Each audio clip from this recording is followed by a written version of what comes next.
Hello and welcome to another episode of Scott Reads Comics.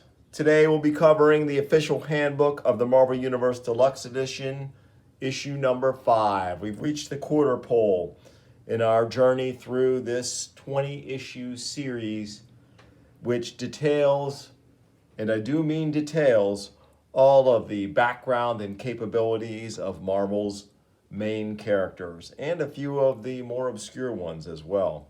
This is volume 2, as I've said in my previous episodes, the double-sized second volume of the official handbook of the Marvel Universe. And again, we have a wraparound cover by John Byrne.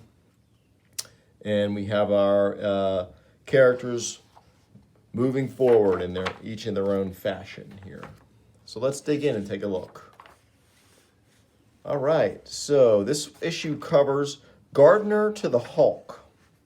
And we continue our vital statistics column from last issue where writer-producer Mark Gruenwald details the backgrounds and capabilities of the folks behind this amazing production.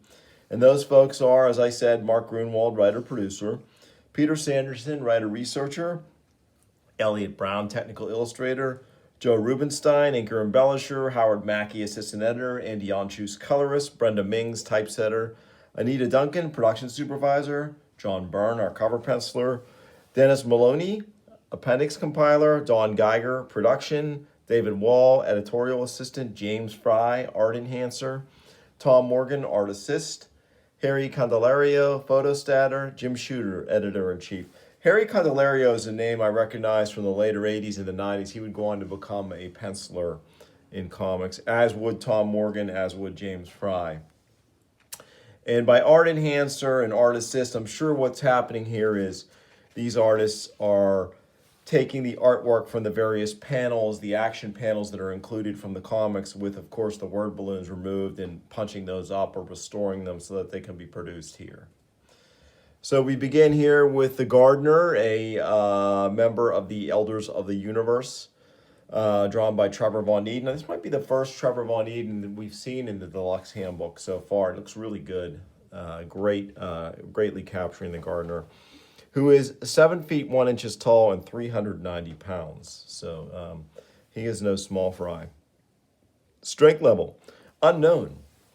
All Elders presumably have the potential for superhuman strength. It is not known to what extent the Gardener has chosen to develop this potential. I love that they have, for the one panel of action art for the Gardener, Michael Golden piece. I think this is from one of his Hulk covers where the Hulk came up against the Gardener. Weapons. The Gardener wears a green soul gem upon his brow, one of 6 such power jewels known to exist in the universe. Although the origin and nature of the soul gem is as yet unknown, it would seem to be an artifact that either possesses great energies or is able to tap great energies which can be channeled by the wearer's will. So even though it says green soul gem, here he's actually pictured with a red soul gem. So that's kind of interesting. But yeah, that gives us kind of an early look into the whole Infinity Gauntlet stuff that's going to be coming sometime later. We have a Mark Badger Gargoyle. Not the biggest Mark Badger fan personally, but I mean, his art definitely has an extremely distinctive style. And Gargoyle, Isaac Christens gets a very nice 2-page entry here. He can lift press 2 tons. And we get some cool Don Perlin artwork here in these action panels featuring him.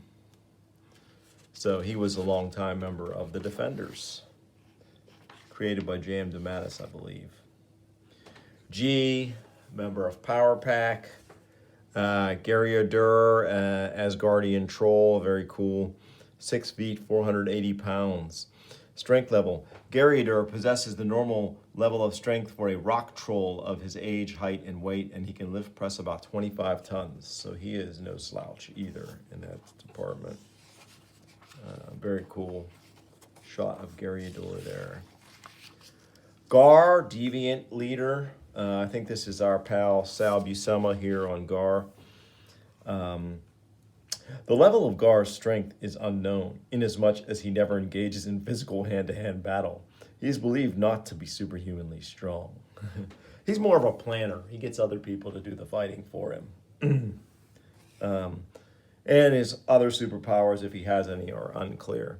First appearance, Eternals Volume 2, Number 2. That was that 12-issue maxi series that Sal Buscema drew. Very cool shot of the original Ghost Rider. Cool artwork there. I'm not sure who does that, so we'll check. Oh, Tom Palmer. Oh, and this is Brent Anderson. Sorry, not Sal Buscema. Interesting. Okay. And we have a cool Kurt Swan Gladiator, which is kind of fitting. Kurt Swan, an artist known for his Superman work, is doing this Marvel Superman in Gladiator. That's kind of who he's most analogous to. Gladiator possesses Class 100 strength, enabling him to lift press over 100 tons. The uppermost limit of Gladiator's strength is unknown. He has proved capable of uprooting the entire 35-floor original Baxter building, and has boasted to be able to move planets. Possibly Gladiator employs technical means to boost his strength, enough to lift press beyond what others in the Class 100 strength category can lift. So, of course, we get a nice burn panel there. We're going to get pretty much all burn action panels here with Gladiator. Totally awesome stuff. These are from that's from the cover of FF 249, and this is also from 249 and 250. This last one here, of course, is from the Immortal X-Men 137. Very cool. Glamour, I think a character. What's her first appearance? Vision in Scarlet Witch, Volume 2, Number 4. She can control her density. At her normal density, Glamour has the normal human strength of a woman of her age, height, and build who engages in regular exercise.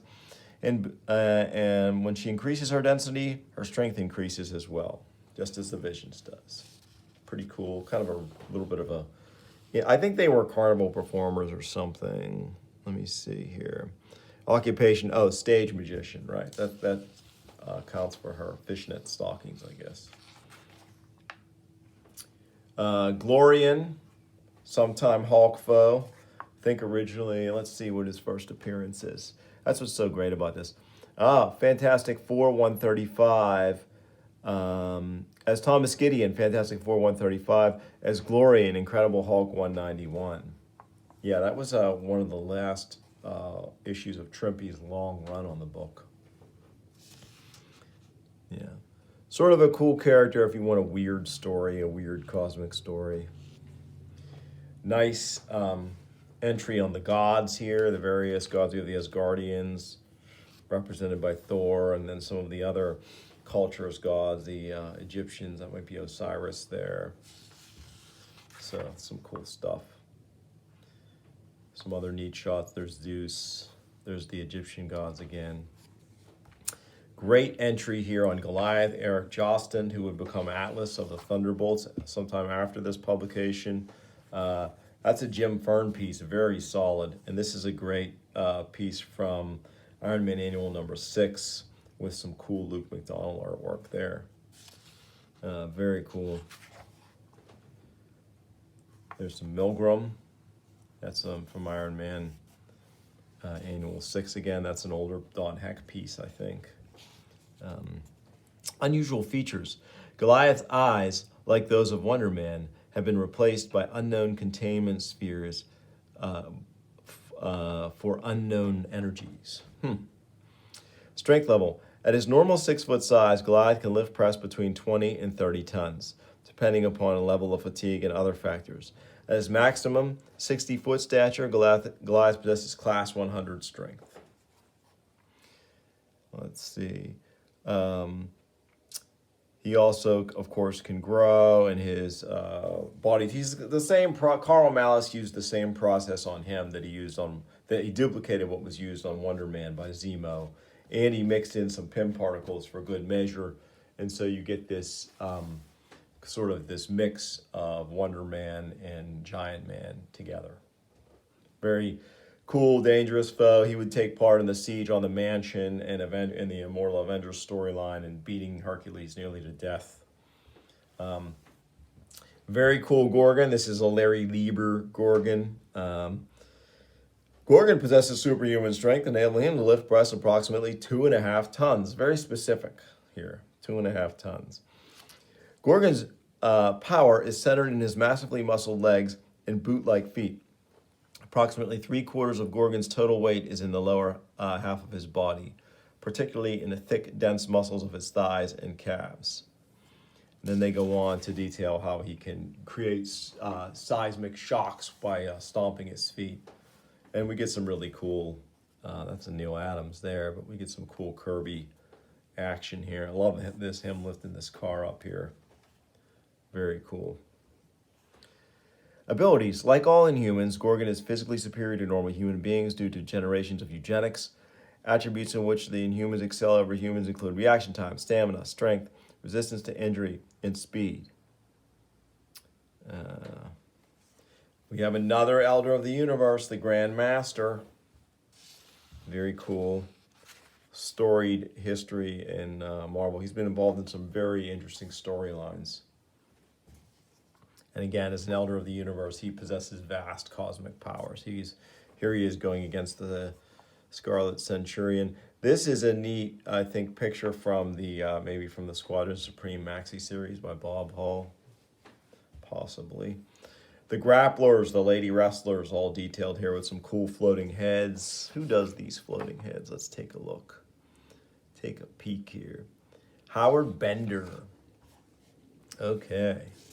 A lot of these characters appeared in the Thing series when they were doing the whole unlimited wrestling angle. But these four, particularly at the top, the most famous ones were in the Immortal Project Pegasus Saga storyline, which is a fantastic story. Highly recommend it in Marvel 2-in-1. Titania, Pound Cake, Screaming Mimi, and Letha. Screaming Mimi, again, would later go on to be a member of the Thunderbolts as Songbird. Kind of have a second life as a new character.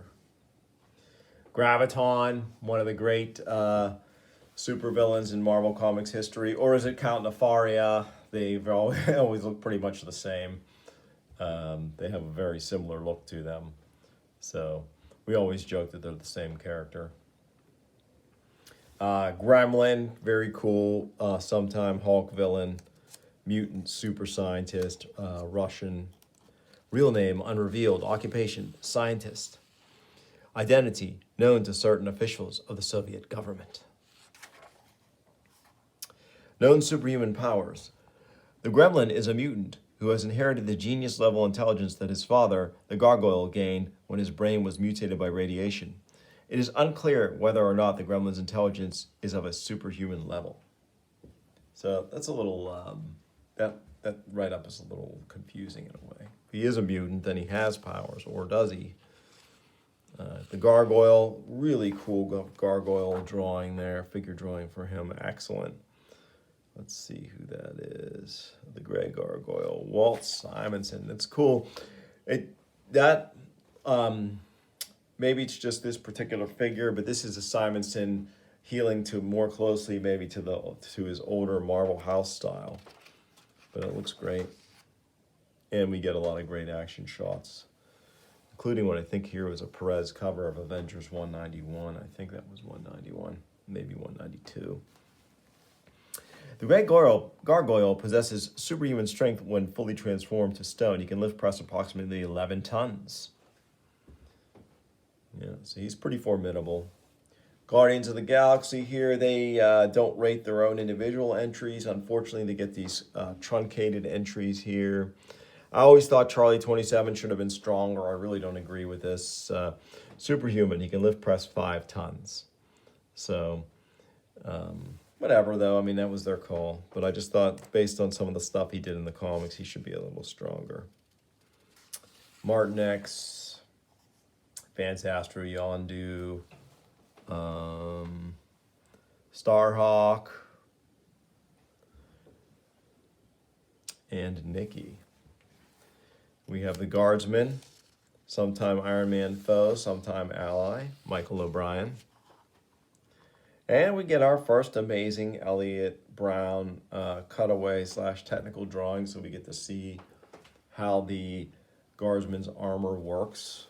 Very cool stuff for gearheads and people who like to see how the tech is worked. And this encapsulates really these spreads encapsulate the difference between what Marvel was trying to do with the Handbook and what DC was trying to do with Who's Who. The DC Who's were very cool catalog of all the characters. In a way, they beat Marvel because they got everybody in there. Even post-crisis, they got a lot. They got characters who weren't used anymore. They got everybody they could got some coverage. Whereas this, they were much more discerning and much more particular about who actually got an entry. And so you don't get to see someone like By Beast never gets an entry in these first 2 volumes of the official handbook of the Marvel Universe.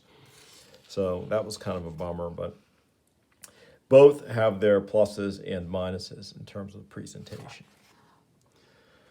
Look at this gorgeous gypsy moth. I think is that Sandy Plunkett? Let me look at that.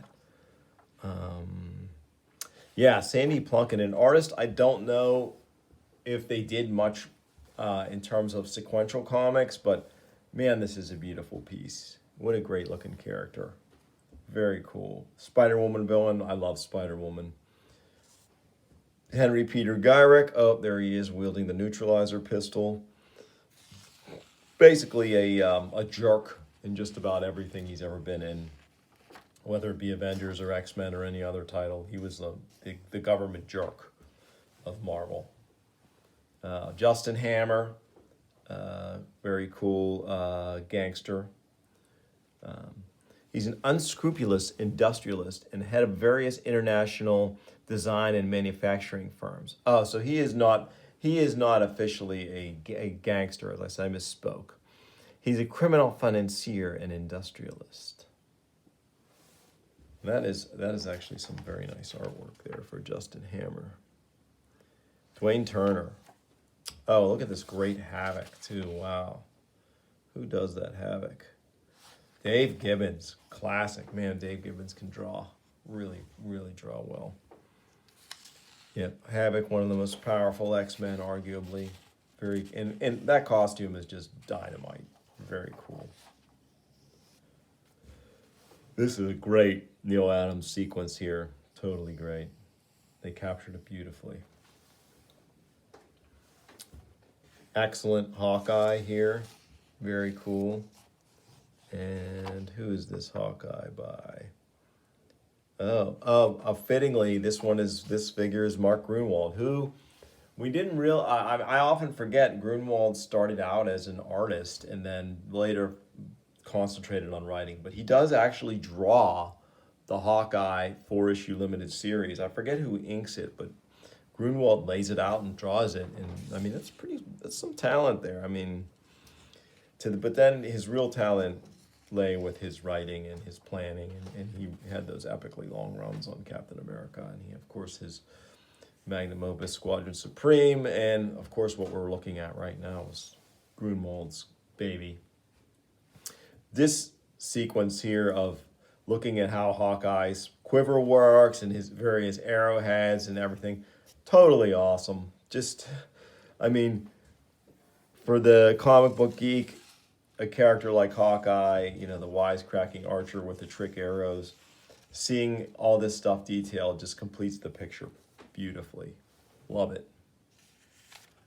You even get 3 different bows: the long bow, regular bow, and the compound bow. And we get the Sky Cycle with another gorgeous technical drawing and cutaway of its inner workings. Very cool. And this is a Walt Simonson hell out here. It's unbelievable. And what was cool about this volume was she gets bumped up to class 100 strength level from her previous listing. And she has vast superhuman powers related to her magical nature. 2-page entry, very cool shot of her without her face mask and hood on. And we get the Greek or the Egyptian gods and their home Heliopolis. Those are very nice drawings of them. Carl Potts, yeah. That's another writer who you forget was also a pretty decent artist, Carl Potts. We have this great entry on the Hellfire Club and all the members. Who is that? Burn? Up, Kyle Baker. Wow, nice job, Kyle Baker. Doing on the floating heads. And we get some scenes of the Hellfire Club in action here. Of course, this cover to the Immortal X-Men 133. The Inner Circle defeating the X-Men during the Dark Phoenix saga. The White Queen torturing Storm also during the Dark Phoenix saga. And following nicely from the Hellfire Club, their team of New Mutants, basically, the Hellions. Love these characters. Love those issues of New Mutants right before Sienkiewicz takes over 16 and 17, where the New Mutants go up against the Hellions, and it just got great Sal Buscema and I think Tom pencils and Tom Mandrake inks, just really cool. And then you get a bit of a shock to the system when Bill Sienkiewicz comes on. And, had to have a little bit of readjustment there. Thunderbird 2, James Proudster, brother of Drawn. He possesses superhuman strength and able to lift press 2 tons. Thunderbird possesses the mutant abilities of superhuman strength and endurance. Those are his limited, these very truncated entries here to describe these characters. Damon Hellstrom, who used to be the son of Satan. Here he is as the son of Satan. He gets a long entry. And then right after it, his wife, Patsy Walker, one of the oldest Marvel characters. Patsy Walker had been around for decades and decades, even when this was published. And I kind of didn't like how she was shuffled off from being Hellcat. I love the Hellcat costume, and I loved her in the Defenders and the Avengers, really. I've always been a Hellcat fan. Cool character. Her, the female counterpart to him, who became Adam Warlock. Very powerful character. She can lift press 70 tons and has vast cosmic powers. I think she too was created by the Enclave. We get a great entry on Hercules. That's a John Byrne Hercules there. And we get to see some action from, this is from that when Byrne had his 2 brief run on the Hulk. And then we get a bunch of other really cool shots of Hercules in action. Hercules is of class 100 strength, able to lift press over 100 tons. The average male Olympian god is capable of lifting about 25 tons. Hercules' principal powers is superhuman strength. As true immortals, the Olympian gods do not age and are not susceptible to disease. Although they can be wounded in battle, they cannot die by any conventional means and have a rapid healing rate. Hercules has a greater resistance to physical injury than any other Olympian god except for Zeus, and possibly Neptune and Pluto. He can even survive unprotected in the vacuum of space for a brief period of time. Hercules has highly developed leg muscles, although they do not match those of the Hulk. Hercules can make a standing high jump of at least 100 feet in Earth's gravity. He is virtually tireless. His supernaturally enhanced musculature produces no fatigue poisons. So, very cool writing here. First appearance, Thor Annual #1. That'd be one to get. You're not going to find that in a dollar bin. High Evolutionary. Great artwork here on the High Evolutionary. I really like this piece. And there's a reason why. It's Jackson Guice. Love Jackson Guice. So yeah, we get a nice lengthy entry on the High Evolutionary, including some cool Kirby mixed in here. Hobgoblin. Height unknown, weight unknown, eyes unknown, hair unknown, real name unknown.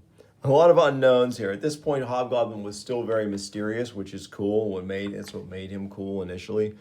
But oftentimes, the more you learn about a character, the less you like them. So it's cool when they're mysterious. Through chemical means, the Hobgoblin has given himself superhuman strength, whose exact extent is unknown, but which is said nearly to equal that of Spider-Man, who can lift press about 10 tons. Great Spider-Man foe, maybe arguably one of the greatest Spider-Man villains. And Spider-Man has an amazing stable of rogues, so that's saying a lot. And look at these gorgeous technical drawings of his gear. Just totally great. Throwing bats. I love this glove blaster drawing with how he, it's just so cool. The firing button, so he just depresses his thumb into there and just fires. Oh, this is just great. Let's see, Hobgoblin's Backglider. Maximum level airspeed at sea level, 110 miles per hour. Could you imagine going 110 miles an hour on this thing? You gotta have some stones to do that. Howard the Duck, less said the better. Excellent Hulk drawing here. I think this is Byrne channeling Kirby or Ditko because, yeah, it's John Byrne. Yeah, so we're going to be treated to a feast of excellent John Byrne panels here. They knew what they were doing when they arranged this. And this is a lengthy 3-page entry. Just love this brutish figure of the Hulk, very blocky. Yeah. 7 feet, 1,040 pounds. The Hulk possesses superhuman strength of the Class 100 level, enabling the lift press in excess of 100 tons. The Hulk only attains this strength level when he is enraged. In a totally calm state, his functional strength is significantly less, perhaps in the 70-ton range. Yeah, so he's got to get angry to get to Class 100, but he's always angry, so he's potentially always Class 100. And it goes on to list his many other abilities. And then we have an entry on the Hulkbusters here, and we have a panel from John Byrne's run on the Hulk. So, very cool. Vital Statistics continues on the inside back cover. And then Appendix, Alternate Dimensions. Let's read an entry from here. Let's read about the microverse. Microverses. These realities are those which can be reached through a process of shrinking. When the space between atoms of physical matter is reduced to a certain point, that matter may exit this reality altogether. At one time, it was thought that the microversal worlds existed within the atoms of our own universe. But it seems now that this is not the case. Rather, the access points between dimensions are microscopic in size, not the worlds themselves. Thus, it is possible to travel to the same microverse on more than one occasion, even if the journeys begin at 2 different locations. Interesting. So there you have it, folks. That is issue number 5 of the official Handbook of the Marvel Universe, Deluxe Edition, Volume 2 of the official Handbook. If you like this video, please like and subscribe, tell your friends, and I'll be back with more Marvel and other goodness on Scott Reed's Comics soon. Thanks for watching.